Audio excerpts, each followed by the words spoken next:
जय जय रघुवीर समर्थ. पण तुकारामांचे अभंग बघतोय. आतापर्यंत आपण त्यांचा अं, आंधळा पांगळ्याचा अभंग बघितला, त्याच्या आधी डाकाचा अभंग बघितला. अं, अजून त्यांचा गावगुंडाचा अभंग आहे, वैद्य कोळीचा अभंग आहे. पुढच्या भागामध्ये आपण ते बघू, कारण त्याची काही खास काही भाषा आहे, तर त्याचा मला थोडासा अर्थ लावायला लागेल. अं, म्हणून आपण थोडंसं पुढे जाऊन मग परत मागे येऊ पुढच्या रविवारी. आपण अनुक्रमानं चाललेलो आहोत. गाथेतल्या अभंग मी जे निवड केली आहे त्यानुसार पुढे चाललेलो आहोत. आज आपण एक 4-5च अभंग त्यांचे किती जमतील तेवढे घेऊया. आ, आणि तुकाराम आपल्याशी काय बोलतायत ते बघूया. हा जो पहिला अभंग आहे ते फार प्रसिद्ध गाणं आहे. आता तो चारून ते ऐकले की नाही मला माहिती नाहीये, पण बहुतेक ऐकलं असेल. सर्वसाधारण महाराष्ट्रात जर सकाळी 7ला तुम्ही जागे असाल तर भक्ती संगीत ऐकताना हे गाणं ऐकायलाच लागतंय. कृष्ण माझी माता, कृष्ण माझा पिता, बहीण बंधू चुलता, कृष्ण माझा. हे गाणं आमच्या तुकारामाचा अभंग आहे. पण मला वाटते गायलंय ते आमच्या मामींना माहीत असेल, उदयराज गोडबोलेंनी बहुतेक गायलंय. आणि वसंत देसाईंचं चाल आहे त्याला. हे जुनं भक्तिगीत आहे, फारच म्हणजे जे काय रेडिओच्या काळात जे जागे होते त्यांना हे गाणं माहीतच असतं. असं असं असं गाणं आहे. तर हे गाणं म्हणजे आमच्या तुकारामांचा अभंग आहे. आज हा अभंग म्हणून आपण वाचणार आहोत. तुकाराम कसं म्हणतायत बघा, म्हणजे भक्तीमध्ये त्या सख्य भक्ती, वात्सल्य भक्ती कशी अशी उमळून वर आलेली असते आणि सख्य भगवंताची किती झालेलं असतं. आमच्या उदयराज गोडबोले फारच सुंदर गात असतात. म्हणजे सुंदर गाणं म्हणजे काय, असं हृदयातून गाण्याचा त्यांचा स्वभाव होता उदयराज गोडबोलेचा. आणि आवाजाची प्रत पण वेगळी होती. त्यामुळे तो अभंग 2-3दा जरी कानावर पडला तरी लक्षात राहतो. असा आहे, कृष्ण माझी माता, कृष्ण माझा पिता. आता तुकारामाचे शब्द तुम्ही ऐका हा त्यातले. कृष्ण माझी माता, कृष्ण माझा पिता. या म्हणण्याला खूप अर्थ आहे बरं का. तुकारामांच्या आयुष्यामध्ये माता आणि पिता डोळे देखता गेलेले असा हा संत आहे.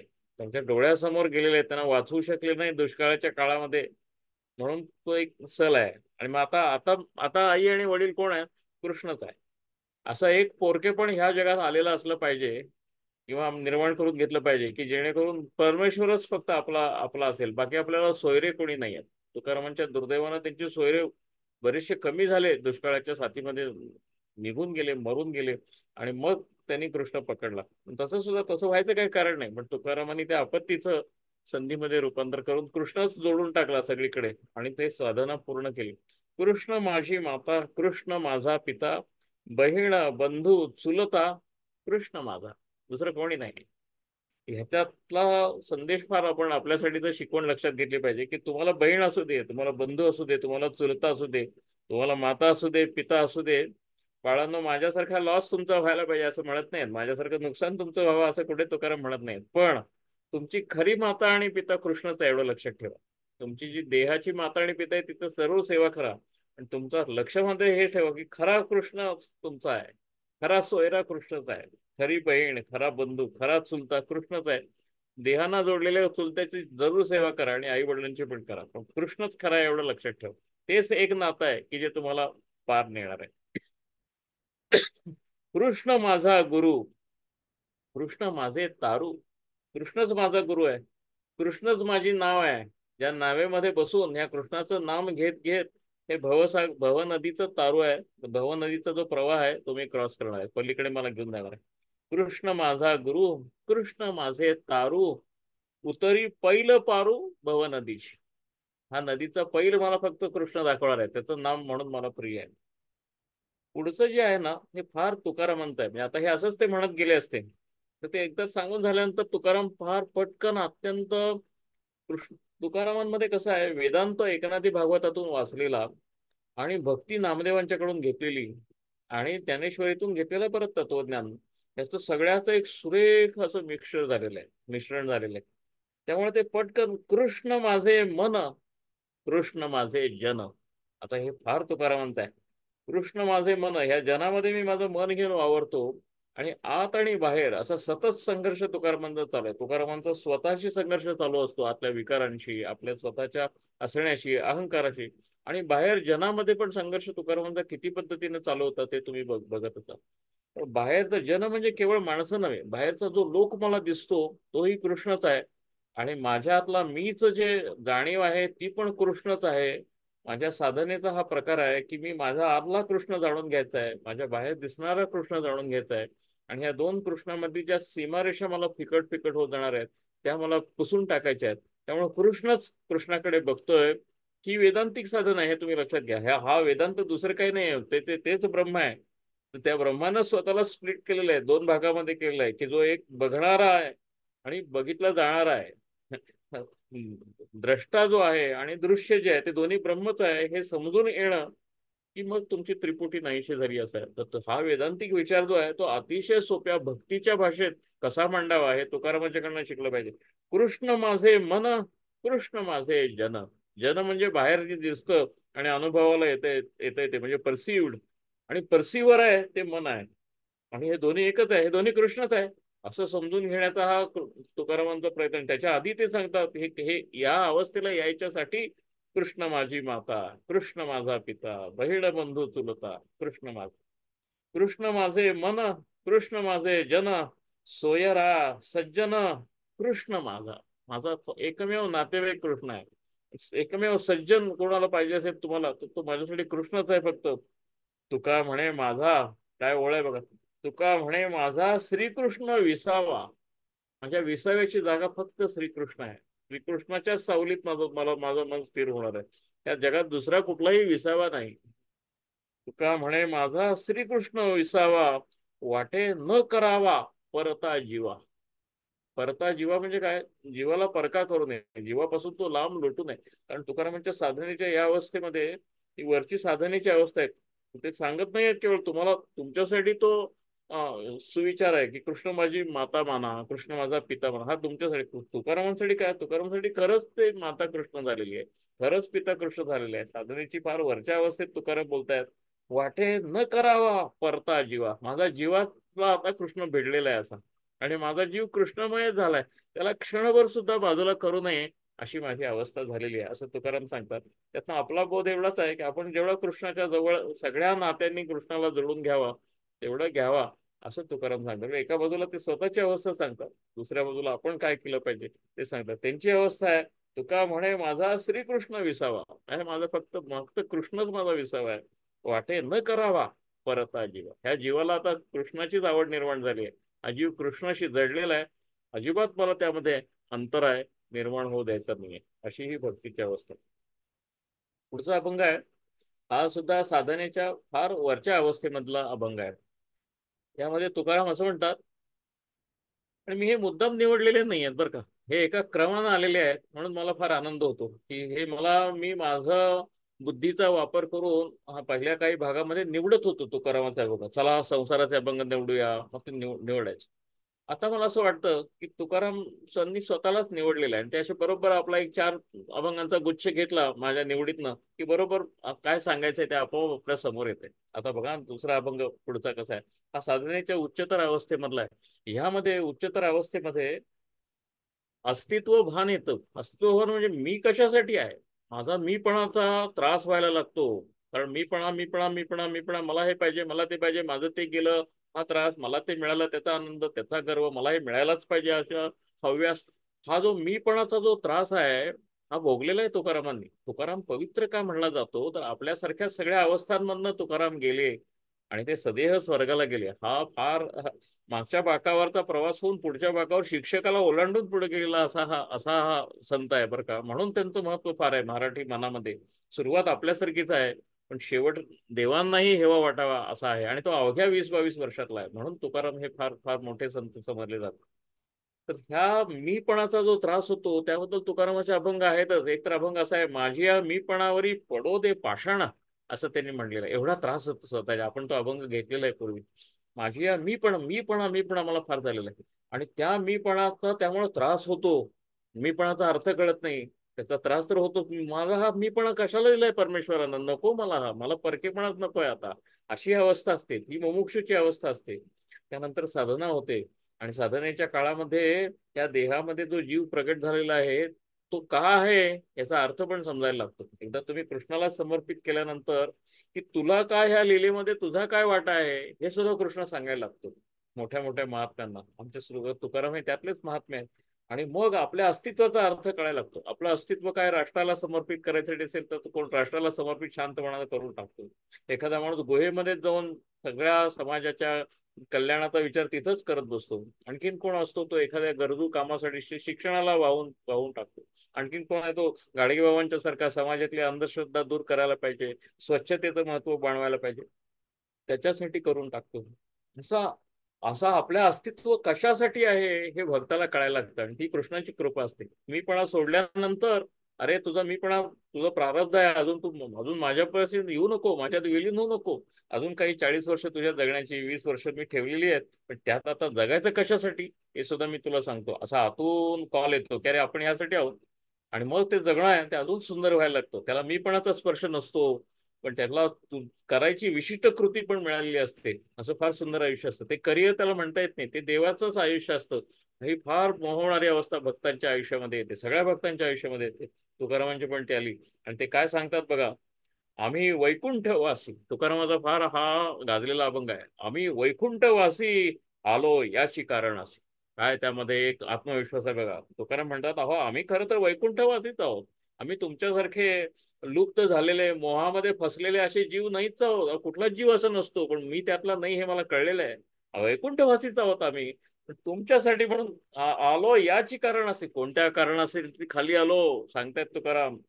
बोलिले जे ऋषी साच भावे वर्तावया.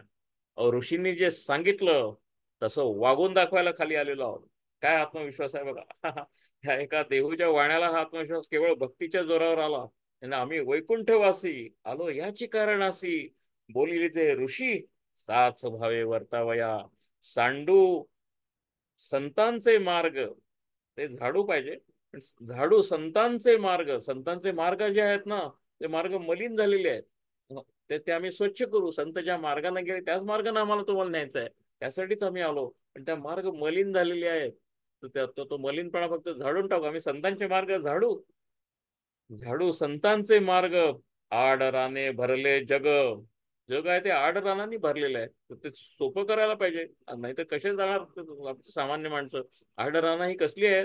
आडरान हा शब्द त्यांनी निगमाला वापरलेला आहे, तांत्रिक साधनेला वापरलेला आहे, शाक्तांच्या पूजेला वापरलेला आहे. त्याला भक्तीच्या मार्गातली, अध्यात्माच्या मार्गातली आडराना असं तुकाराम म्हणतात. ही आडरानं आहे. आडराने भरले जग. हे जगामध्ये विनाकारण ही आडरानं माजलेली आहेत. त्यामध्ये सामान्य माणूस फसू शकतो. काही कारण नाही. त्याला भक्तीचा मार्ग दाखवायसाठी आम्ही खाली आलेलो आहोत. उच्छिष्टाचा भाग शेष उरले ते सेवू. संतांनी जे उच्छिष्ट सोडलेलं आहे ते खाऊ आणि आम्ही परत लोकांना सांगू. असे संतांनी जे दाखवलंय ते सांगायसाठी फक्त त्यांचे सेवक म्हणून आम्ही या जगात आलेलो आहोत. आणि मग परिस्थिती सांगलेली आहे. अर्थे लोपली पुराणे. फार तुकारामांचं मोठं विधान आहे. पुराणांचे अर्थ या पुराणिकांनी प्रवचन करून करून करून आणि तसं न वागून घालवून टाकलं. पुराण ही फक्त करमणुकीची साधनं झालेली आहेत आणि काहीच झालेलं नाहीये. या पुराणामध्ये परत कृष्णाच्या लीलांचं वर्णन करायचं आणि तसंच खुळ्यासारखं काहीतरी स्वतःच कृष्ण असल्यासारखं जगायचं. अशा ह्या पुराणिकांनी पुराणातली भक्ती नाहीच, पण पुराणातला केवळ नुसत्या गमती आणि गोष्टी आम्हाला सांगायला सुरुवात केली. अर्थे लोपली पुराणे. अध्यात्माचं काय विडंबन झालेलं आहे हे तुकाराम सांगतात. ह्या अनर्थ सगळा ओढवलाय अध्यात्माच्या मार्गामध्ये. तो सार्थ करायसाठी आमचा आमचा जन्म आहे. असा असं असं स्पष्ट तुकारामांना स्वतःचा अवतार कशासाठी कळलेला आहे. अर्थे लोपली पुराणे. पुराणांचा अर्थ संपलाच, त्यातली भक्ती संपली आणि फक्त करमणूक उरली. नाश केला शब्द ज्ञाने. आणि वेदांताचं काय झालं? पुराण ही एक गोष्ट झाली, त्यातल्या भक्तीच्या सगळ्या गोष्टी आहेत, कृष्णावताराच्या गोष्टी आहेत. पण वेदांत काय झालं आणि वेदांताचं काय झालं? तिथे फक्त शब्दज्ञानच आलं. शंकराचार्यांचं हे घ्यायचं, नैयायिकांचं घ्यायचं आणि नुसते वाद घालत बसायचं, घटपटाचं तत्वज्ञान करत बसायचं आणि एकमेकांमध्ये भेद फक्त करत बसायचे. कोणाला प्रेम नाही परमेश्वराबद्दल. अशी माणसं ही विद्वान जन्माला आले.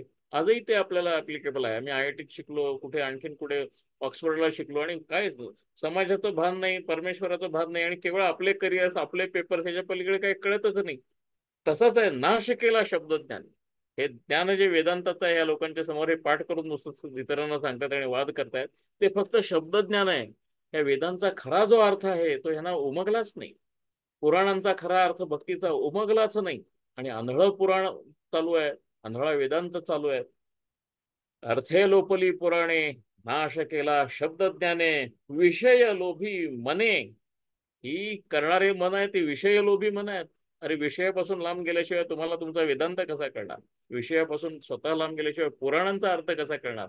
तुम्ही विषयात लडबडलेले आणि शब्द त्यान मात्र इतरांना सांगताय. विषयात लडबडलेले आणि पुराणातल्या गोष्टी सांगताय. अर्थे लोपली पुराणे, नाश केला शब्द ज्ञाने, विषय लोभी मने, साधने बुडविली. निरनिराळी भक्तीची अध्यात्मातली साधनं आहे ती विषयलोभी मनाने बुडवून टाकलेली आहेत. त्यामुळे लोकांचा आता विश्वासच राहिला नाही. लोकांना वाटतं वेद पण तसाच, वेदांत पण तसाच, पुराण पण तशीच, कशालाच काही अर्थ नाही. सगळीकडे हे भ्रष्ट लोक भरलेले आहेत. त्यामुळे लोक पण तांत्रिक पूजेच्या मागे लागलेले आहेत. बिरोबा खंडोबाला नवस सांगतायत, कोण कोंबडी देतोय, कोण हे देतोय, आणि मग आपले आपले साधे साधे स्वार्थ साधायसाठी बळी देत चाललेले आहेत. आणि हीन दर्जाची भक्ती चाललेली आहे. असा अनर्थ अध्यात्मात माजलेला आहे. तो तो नीट करायसाठी संतांचे जाडो मार्ग आम्ही आलेलो आहोत. असा हा पुकार आहे, एका लढाईचा पुकार आहे. कशासाठी जन्माला आलोय हा हे स्पष्ट आहे. आणि मग आम्ही करू काय? मी करू काय? तसा एल्गार आहे तुकारामांचा आता पुढच्या वळीमध्ये, पिटू भक्तीचा डांगोरा. मी आता भक्ती हेच श्रेष्ठ आहे याचा डांगोरा पिटू, लोकांना सांगू, अरे कृष्ण माझी माता, कृष्ण माझा पिता, एवढं सगळीकडे सांगू. काही करू नका, यांत्रिक पूजा करू नका, तांत्रिक पूजा करू नका, सोळं ओळं करू नका, नुसतं पठण बिठण काही करू नका, तीर्थयात्रा करू नका, काही करू नका. फक्त परमेश्वराचा निखळ प्रेम हृदयात फक्त बाळगा आणि जगायला लागा. कृष्णाचं नाव घ्या, विठ्ठलाचं नाव घ्या आणि जगायला लागा. जगण्याच्या रीती त्यांनी सांगितलेल्या आहेत. पिटू भक्तीचा डांगोरा, कळी काळासी दरारा. मृत्यूच्या भीतीनं माणसं गांजलेली आहेत. आम्ही त्यांच्या मृत्यूची भीतीच काढून टाकू असं त्यांनी म्हणलेलं आहे. कळी काळासी दरारा. कळी काळ जो आहे, कळीचा काळ पण आहे आणि मृत्यूचा पण त्याला काळ म्हणता येईल का असा. म्हणून ह्या दोन्हीचा दरारा जो आहे ना तो आम्ही कमी करून टाकू. भक्तीच्या डांगोऱ्याने मृत्यूची भीती घालू, कलियुगाची भीती घालू. कारण कल्लोक कीर्तनही म्हणलेलं आहे. कलियुगामध्ये कीर्तन हे सर्वात श्रेष्ठ भक्तीचं साधन असं आपल्याकडे समजतात. म्हणले ह्या भक्तीच्या कीर्तनाने कळीचाच दरारा आम्ही कमी करून टाकू आणि काळाचा पण दरारा कमी करून टाकू. मृत्यूची भीती घालून टाकू, कलीची भीती घालून टाकू. पिटू भक्तीचा डांगोरा, कळी काळासे दरारा.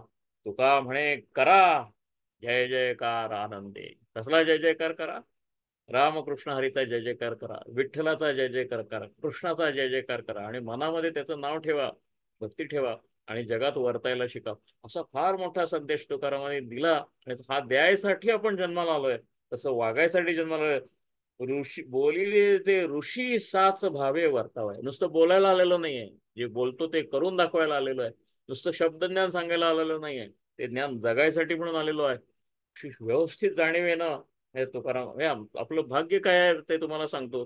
असे सगळे संत आमच्याकडे निर्माण झाले आणि आपण कशासाठी जन्माला आलोय व्यवस्थित कळलेले लोक आहेत. आणि ते ह्या अभंगांमध्ये दिसत राहतात.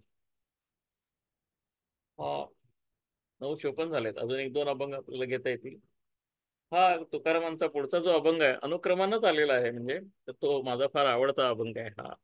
कसं आहे, शरणागतीचं महत्व फार आहे अध्यात्मामध्ये. शरणागती म्हणजे तो मीचा जो सगळा त्रास होतो, तो मी पूर्ण मी तुझाच आहे असं सांगायचं. आता तू जे सांगशील तेच मी करेन. आता म्हणजे तू काय सांगशील म्हणजे तो काय तुम्हाला येऊन सांगत नाही परमेश्वर. तो काय तुमचा काय पर्सनल असिस्टंट नाही आहे. आज आज ह्या कामं करायची आणि उद्या ती कामं करायची असं काही नाहीये.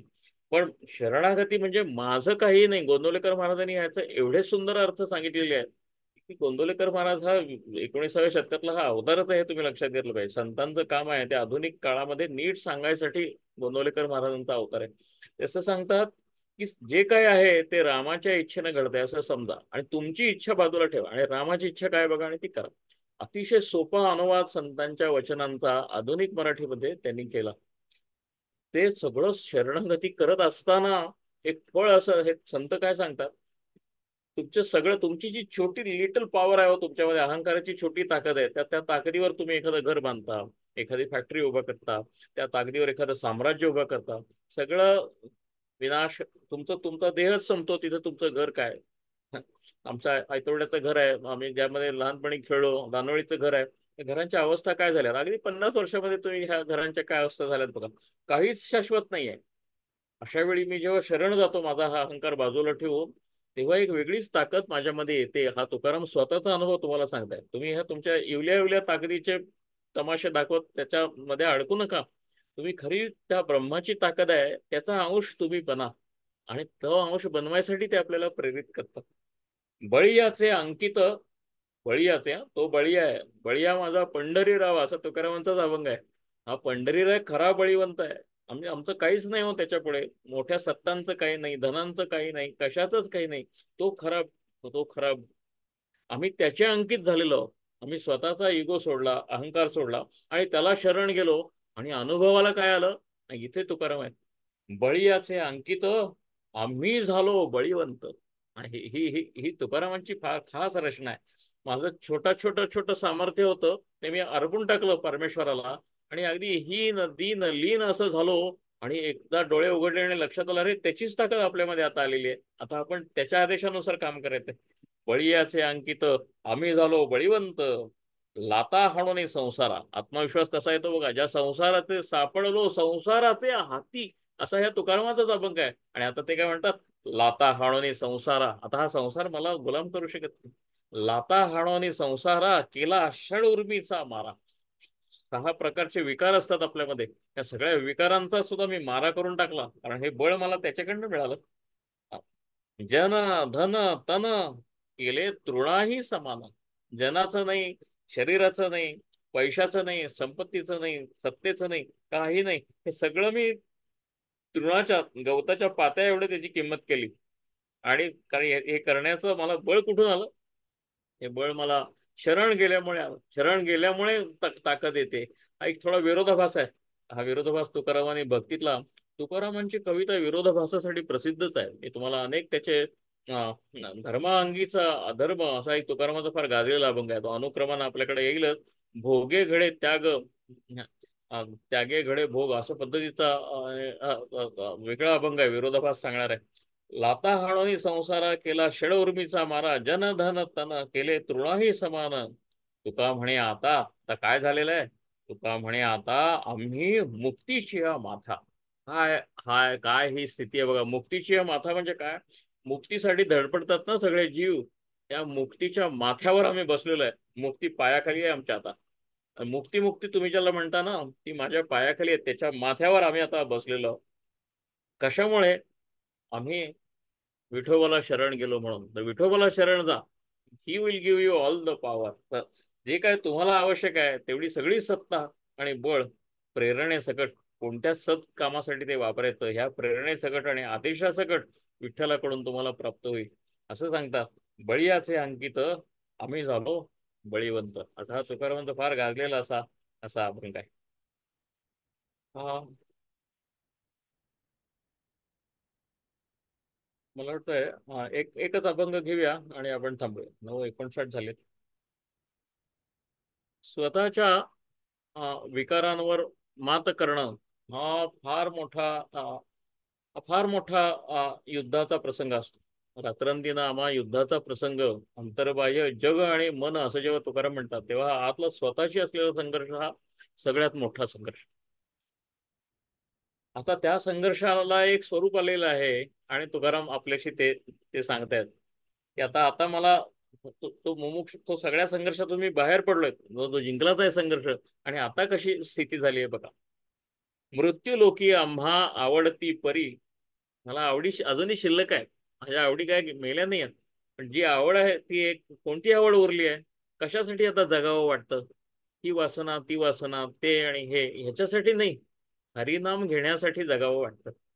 आणि तेवढी एकच इच्छा राहिली आहे. आणि त्या इच्छेसाठी मी अनेकदा गर्भवास असेल, अनेकदा परत परत जन्माले. हे मात्र भक्त सांगतात. मुक्त व्हायचंच नाही आहे आम्हाला. कशाला मुक्त व्हायचं नाही? मग नामाला आम्ही निराळे हो, आम्हाला नाम घ्यायचंय, त्याच्यासाठी परत परत जन्माला यायचंय. मृत्यू लोकी आम्हा आवडती परी, नाही एका हरिनामे विणा. हरिनाम सोडून दुसरी कोणतीही आवड नाही. आणि ती आवड पुरवण्यासाठी आम्ही परत परत जन्माला येऊ. ह्या मृत्यू लोकांमध्ये येऊन करायचंय काय दुसरं? हरिनाम घेणं हाच अधिकार आहे मृत्यू लोकाचा.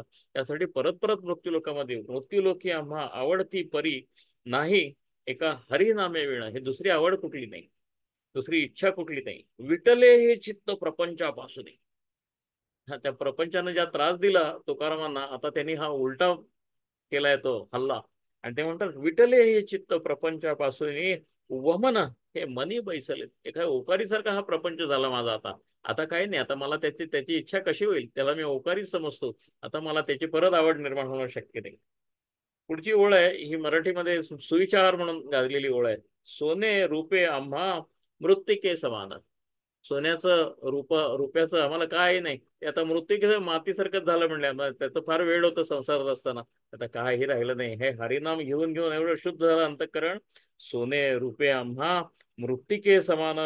माणिके, माणिक असतात पाषाण खडे तैसे. दगड आणि खडे असतात त्याच्यासारखं त्या माणिकाची किंमत झाली. आता काय मोह उरला नाही. तुका म्हणे तैशा दिसतील नारी. पुरुष आहे हा, हा नॉर्मल पुरुष आहे. नारींची आवड असलेलं मन आहे. पण आता काय अवस्था झाली आहे हरिनामाच्या सारख्या घेण्यामुळं. तुका म्हणे तैशा दिसतील नारी, रिसाची परी आम्हा पुढे. ज्या स्त्री देहाचं मला कौतुक वाटायचं, फार आकर्षण वाटायचं, काय तुकाराम सांगतात बघा, आता तेच देह मला अस्वलांच्या सारखे दिसायला लागलेले आहेत. केवळ हरिनामाच्या कृपेनं माझं कसं आकर्षण त्यांच्याकडे जाईल सांगा बरं. असं तुकाराम म्हणतात. हा फार आतून लिहिलेला अभंग आहे. तुकारामांनी स्वतःचं वर्णन सांगणार केलंय. आपल्याला शिकण्यासारखं फार आहे. आपण हा इथं थांबूया. जय जय रघुवीर समर्थ. जय जय राम कृष्ण.